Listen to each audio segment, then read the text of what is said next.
अहिले बिहानको 4 बजेको छ लगभग अनि हामी सिकागो जाँदैछौँ हाम्रो प्रेमिकालाई रिसिभ गर्नको लागि। एकदमै चिसो छ, एकदमै अहिले मौसम एकदमै चिसो छ है। So here is my wife. वाइफले ड्राइभ गर्दै हुनुहुन्छ, बिचरा कामदेखि आएर नसुती उहाँले ड्राइभ गर्दै हुनुहुन्छ। अनि म तपाईहरुकै यो सुराई।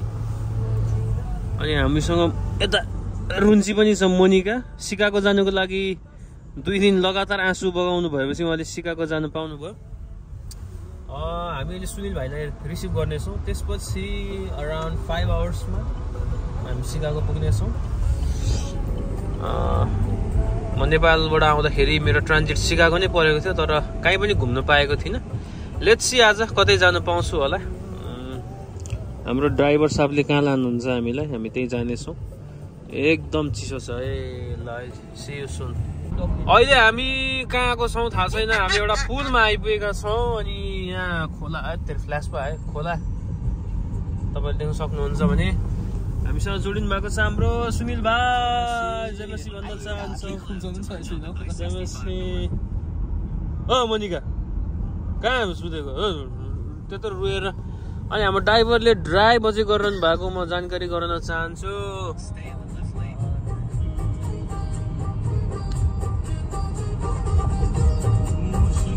जाँदैछौँ है अब कहाँसम्म। यस्तो छ सानो बाटोहरू। ओके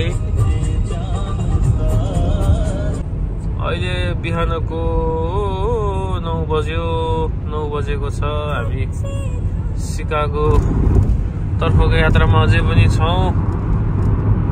बिचमा खिच्नु नसकेको कारण चाहिँ निन्द्राले हो। बिचरा हाम्रो भाइले लगातार ड्राइभ गरेकै हुनुहुन्छ। पछाडिको अवस्था एकदमै नाजुक छ, नदेखाउँ होला। हामी जाँदैछौँ। 1 घन्टा 35 मिनटको देखाएको छ टाइम। पुगिन्छ नि होइन कि पुगिँदैन त्यति बेला? पुगिन्छ। ओके 1 घन्टा 35 मिनटमा पुगिन्छ। नथिङ अब रमाइलो केही पनि छैन त्यस्तो देखाउनुको लागि।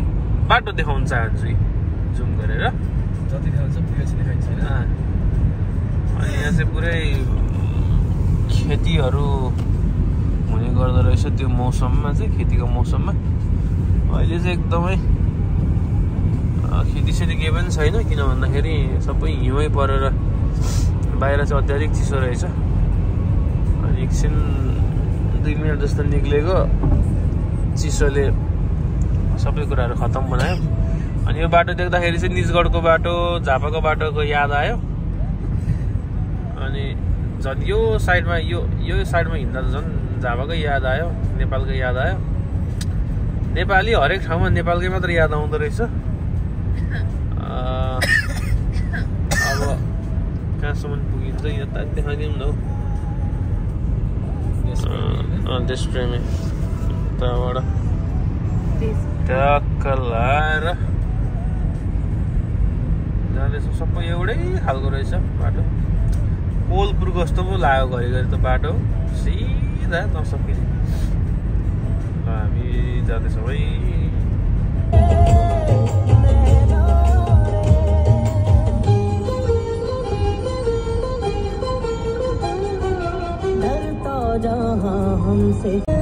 घाम लाग्दै गयो। घुम्ने सम्भावना अलिअलि बढ्यो है घाम लागेको भएर।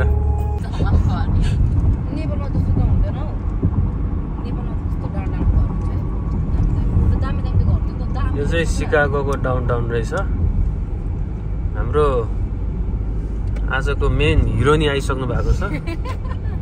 उहाँ सँगसँगै $100 फाइन पनि आएको छ। उहाँलाई भेट्नुको लागि हामीले $100 फाइन तिरिसकेका छौँ। के हो स्टेडियम हो यो? स्टेडियम रहेछ कि के? ओके। ल यहाँको पहाडहरू, यहाँको हिमालहरू चाहिँ यस्तै हुँदो रहेछ है हजुरलाई। ल कता हो कता हाम्रो ड्राइभर साहबले कुदाएकै हुनुहुन्छ। कहाँ लानु भएको, के गर्नु खोज्नु भएको केही थाहा छैन। ड्राइभरलाई थाहा छैन। प्रकृतिको नजिक आएका छौँ। बुटवलको प्रकृति होइन, यहाँ समुद्रको नजिक आइपुगेका छौँ अनि पौडी खेल्ने कुरा हुँदैछ, तर खेल्छ कसले थाहा छैन। खै त हो, लौ न जाम पो भयो त।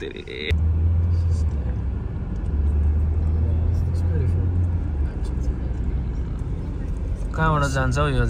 जाने बाटो चाहिँ कता रहेछ?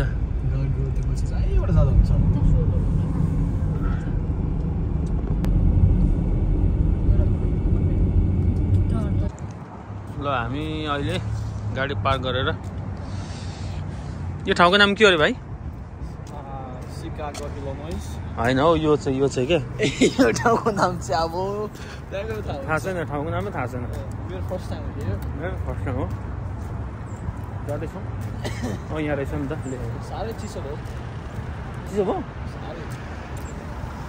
अनि यहाँ यस्तो ठुला ठुला महल होइन, शिव सिकाउने झुपडाइदियो भन्ने रहेछ, पार्क रहेछ यहाँ।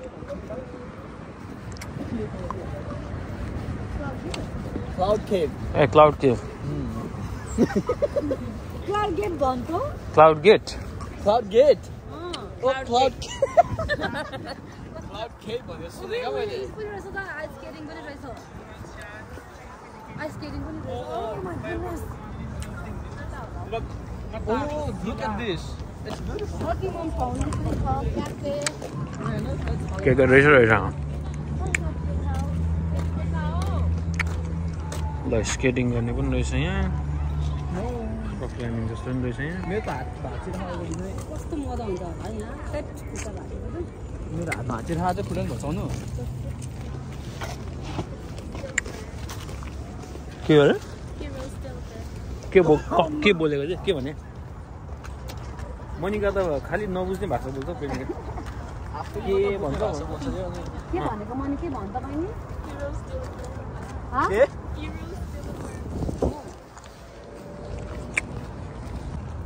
अब हामी यहाँबाट चाहिँ त्यो गोलो डल्लो के हो त्यो गोलो डल्लोमा जानेछौँ। यस्तो बिचमा भएर हिँड्नुपर्ने रहेछ।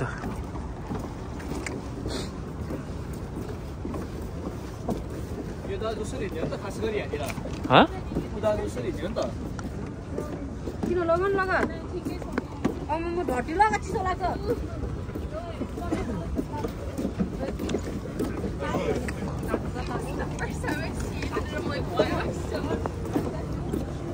तपाईँलाई थाहा भयो?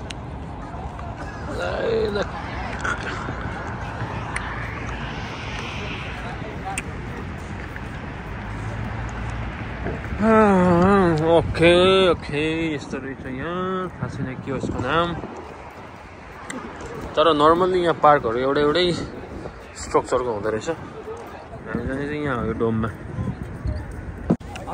ल हामी यो डल्लोमा आइपुगेका छौँ। डल्लो जुमट गरौँ। डल्लोमा आइपुग्यो। कहाँ हो म? यहाँ छु म। ओके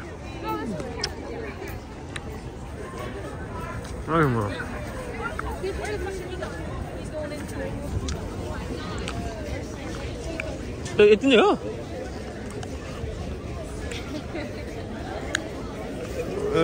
ल फोटो खिचौँ अब। एक्सन गरौँ ल एक्सन गरौँ। ओहो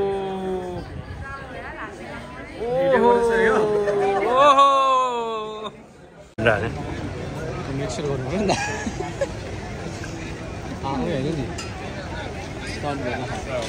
होइन नानी, म त हिँड्नु पनि आउँदैन त्यो लगाएर। केटीले चाड नभएकै हो।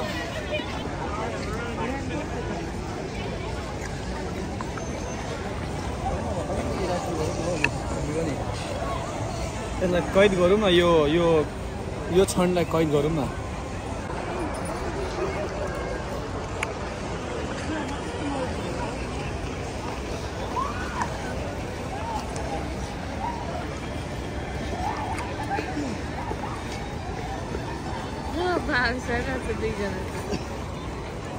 हामी अहिले फर्किँदैछौँ।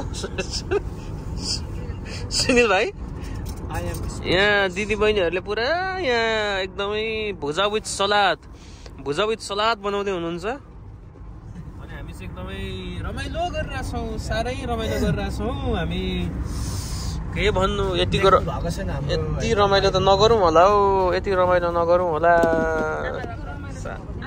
यतिको रमाइलो त भएको थिएन यतिको रमाइलो कहिले पनि नहोस् भन्न चाहन्छौँ तर रमाइलो गरिरहेछौँ हामी भन्दै हामी भुजा विथ सलादतिर जानेछौँ बाटो यस्तै नै हो हाम्रो घरबाट ल्याएको भुजा विथ सलाद रेडी भइसकेको छ खै अब हामी खानेछौँ